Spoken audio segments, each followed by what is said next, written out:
Bonjour à tous les deux. Bonjour. Bonjour. Merci de répondre à nos questions pour connaître un peu mieux l'ISCAE dont vous êtes le directeur, Roger Melzer. Vous pourriez nous en parler en quelques mots? Oui, alors l'ISCAE, c'est une école basée à Nice qui aujourd'hui compte à peu près 300 étudiants, dont 200 en alternance. On intervient donc dans 5 domaines métiers: la communication, le marketing et entrepreneuriat, l'assurance, la banque, l'immobilier et l'administration et les ressources humaines. D'accord. Qu'est-ce qui fait la force de l'ISCAE? Il me semble que vous avez misé l'enseignement sur le digital. Oui, alors c'est un très gros projet qui s'est mis en place à la rentrée de septembre 2016, qui s'appuie sur de la digitalisation de contenu pédagogique. Donc concrètement, nous avons aujourd'hui une plateforme qui héberge plus d'une centaine d'heures de vidéos, jouées par des acteurs professionnels sur la base de contenus fournis par nos enseignants. Donc ce qui fait que les étudiants peuvent bénéficier d'un principe de classe inversée, donc ils travaillent les cours et les contenus magistraux chez eux pour laisser la place en présence de l'enseignant à des exercices, des mises en application, des projets qu'on essaye le plus possible transversaux entre première année, deuxième année, troisième année, etc. Et finalement reproduire dans le cadre de l'école ce qu'ils vont rencontrer dans l'entreprise dans laquelle ils vont travailler plus tard. Alors Romain, toi tu n'es plus à l'ISCAE, tu es diplômé maintenant. Exact. Et tu es même entrepreneur. Alors est-ce que tu peux nous raconter un petit peu ton parcours? En fait, à la suite du baccalauréat, j'ai décidé donc de me profiler sur une formation en alternance. Ouais. J'étais vraiment intéressé par le système de l'alternance parce que je ne vous cache pas que j'avais un petit peu fait le tour du système scolaire, on va dire, standard. Et j'étais vraiment intéressé par l'autonomie et l'expérience que l'on pouvait en fait gagner grâce Exactement, tout à fait. C'était vraiment, c'est une expression que l'on mentionne souvent pour citer l'alternance, mais c'est vrai que c'était la particularité d'allier la théorie avec la pratique, et c'est ce que j'ai pu découvrir et donc pratiquer au sein de mes études à l'ISCAE.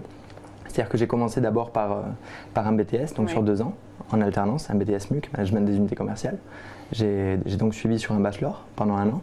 Ces 3 années d'études, je les ai réalisées au sein de la maison Louis Vuitton, donc dans le commerce de luxe, pour finir sur un master en fait entrepreneurial au sein de la maison Chanel. D'accord. Voilà, et c'est à la suite de ce master que j'ai vraiment, grâce aux notions en fait que j'ai pu acquérir pendant ce master, que j'ai pu prendre la décision en fait de devenir entrepreneur. À la fin de mes études, en fait, une fois que j'ai obtenu mon diplôme. Alors, est-ce que la formation, justement, t'a aidé pour la création de ton entreprise, j'imagine, et en quoi? En fait, c'est vraiment grâce aux notions que j'ai pu acquérir pendant cette formation. J'ai eu la chance on a traité vraiment différentes matières, qui sont vraiment en plus indispensables à tout entrepreneur, je pense. La gestion, le management, le commerce, bien sûr, et aussi la communication. Voilà, donc ce sont 4 piliers qui pour moi sont vraiment indispensables et on a eu la chance de les traiter non seulement pendant le master, mais aussi au cours des années précédentes avec mon BTS et le bachelor. D'accord. Est-ce que tu as des conseils à donner à des futurs entrepreneurs? Oui. Comment créer son entreprise, parce que c'est pas facile. C'est pas facile, mais on a quand même pas mal d'aides, de structures qui sont là justement pour guider l'entrepreneur, donc ne serait-ce que, je ne parle pas forcément scolaire, mais aussi après on a des organismes comme en fait qui sont parfois, nous je sais que sur la région Provence-Alpes-Côte d'Azur, on a une structure qui nous permet justement d'être guidé pour notre projet, financièrement également, on peut avoir une aide. Après l'État français aussi, mais pas mal de dispositions justement pour encourager les jeunes entrepreneurs à mener à bien leur projet. En dehors de ça, si j'avais un conseil vraiment à donner à une personne qui a un souhait, qui a un but managérial ou entrepreneurial, ce serait vraiment de croire en son projet. Ouais. Et c'est vrai que c'est un projet qui peut être parfois semé d'obstacles, c'est la réalité. C'est pas une tâche qui est facile, c'est une mission qui est quand même riche, mais il faut quand même y croire jusqu'au bout et savoir en fait où on veut aller.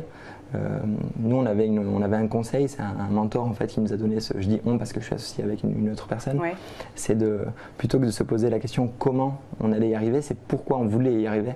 Et avec la question du pourquoi, c'est vrai qu'on arrive à planifier vraiment notre programme et pourquoi on veut y arriver, voilà. D'accord. Romain, merci. Roger Melzer, merci. Merci. Merci.